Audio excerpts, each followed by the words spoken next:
Oh, thank you. Thank you. It is such an honor for me to be here tonight. I'm here as a proud American, a proud Democrat, a proud mother, and tonight in particular, a very, very proud daughter.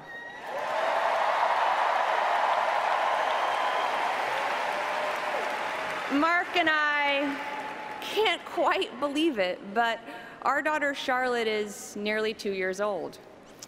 She loves Elmo, she loves blueberries, and above all, she loves FaceTiming with Grandma.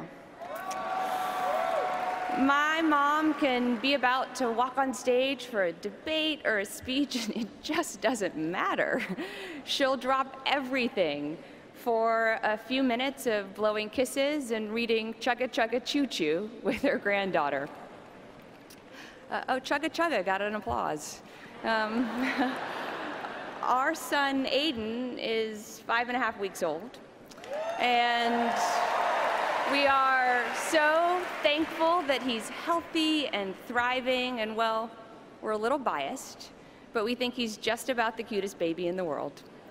A view I'm pretty sure my mom shares. And every day that I spend as Charlotte and Aiden's mother, I think about my own mother. My wonderful, thoughtful, hilarious mother.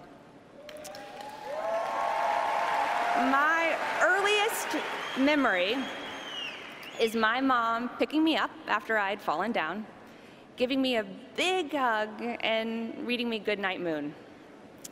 From that moment to this one, every single memory I have of my mom is that regardless of what was happening in her life, she was always, always there for me. Every soccer game, every softball game, every piano recital, every dance recital, Sundays spent together at church and the local library, countless Saturdays spent finding shapes in the clouds, making up stories about what we would do if we ever met a triceratops. In my opinion, the friendliest looking dinosaurs, although my mom would always remind me they were still dinosaurs. As a kid, I was pretty obsessed with dinosaurs, and the day that my parents took me to Dinosaur National Park, I didn't think life could get any better. Whenever my mom was away for work, which thankfully didn't happen very often, she left notes for me to open every day she was gone, all stacked neatly together in a special drawer with a date on the front of each one so I would know which note to open on which day. When she went to France to learn about their childcare system, I remember one was all about the Eiffel Tower. Another was about the ideas she hoped to bring home to help the kids of Arkansas. I treasured each and every one of those notes. They were another reminder that I was always in her thoughts and in her heart. Growing up, conversations around the dinner table always started with what I'd learned in school that day. I remember one week talking incessantly about a book that had captured my imagination, A Wrinkle in Time. Only after my parents had listened to me would they then talk about what they were working on: education, healthcare, what was consuming their days and keeping them up at night. I loved that my parents expected me to have opinions and to be able to back them up with facts. I never once doubted that my parents cared about my thoughts and my ideas. And I always, always knew how deeply they loved me. That feeling of being valued and loved, that's what my mom wants for every child. It is the calling of her life. My parents raised me to know how lucky I was, that I never had to worry about food on the table, that I never had to worry about a good school to go to, that I never had to worry about a safe neighborhood to play in. And they taught me to care about what happens in our world and to do whatever I could to change what frustrated me, what felt wrong. They taught me that's the responsibility that comes with being smiled on by fate. And I know my kids are a little young, but I'm already trying to instill those same values in them. There's something else that my mother taught me. Public service is about service. And as her daughter, I've had a special window into how she serves. I've seen her holding the hands of mothers, worried about how they'll feed their kids, worried about how they'll get them the health care they need.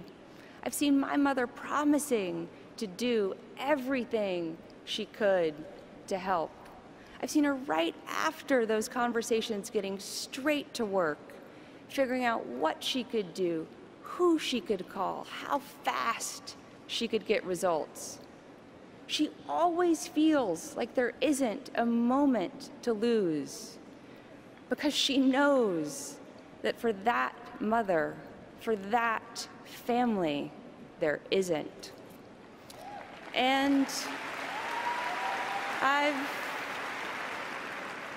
also seen her at the low points, like the summer of 1994.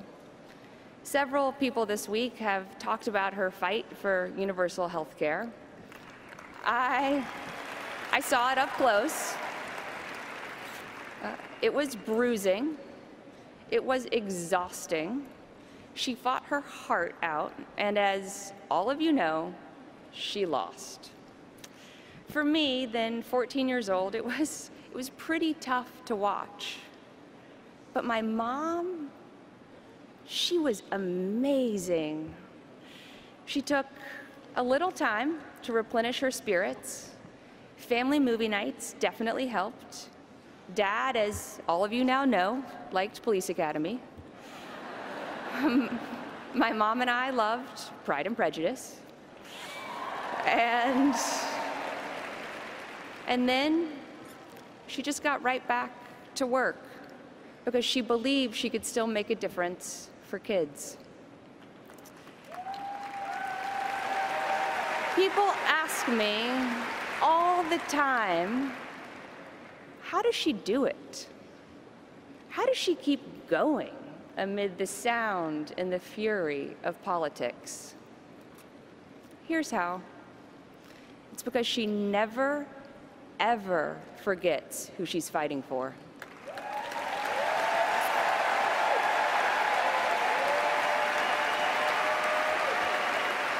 She's worked to make it easier for foster kids to be adopted, for our 9/11 first responders to get the health care they deserve, for women around the world to be safe, to be treated with dignity, and to have more opportunities.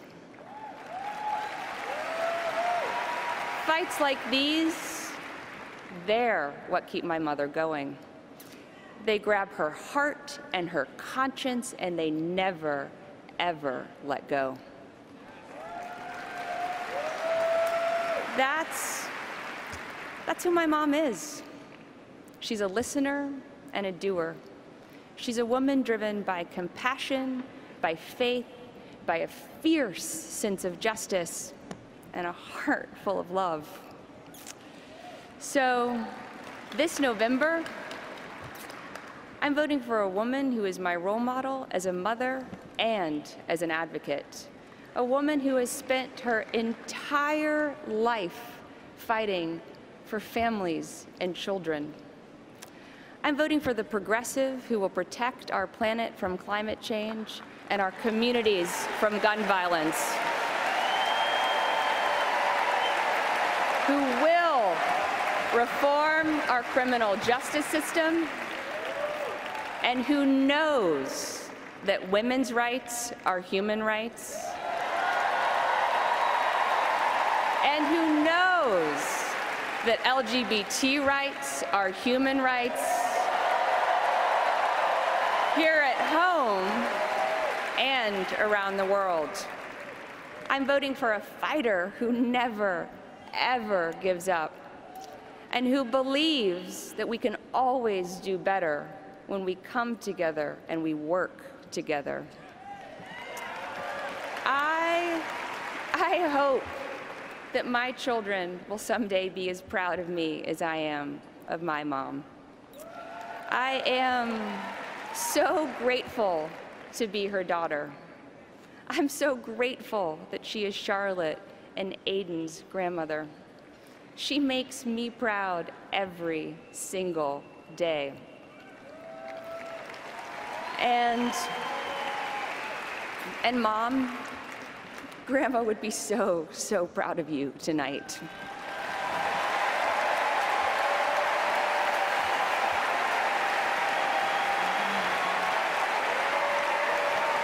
To everyone watching here and at home, I know with all my heart that my mother will make us proud as our next president. This is the story of my mother, Hillary Clinton.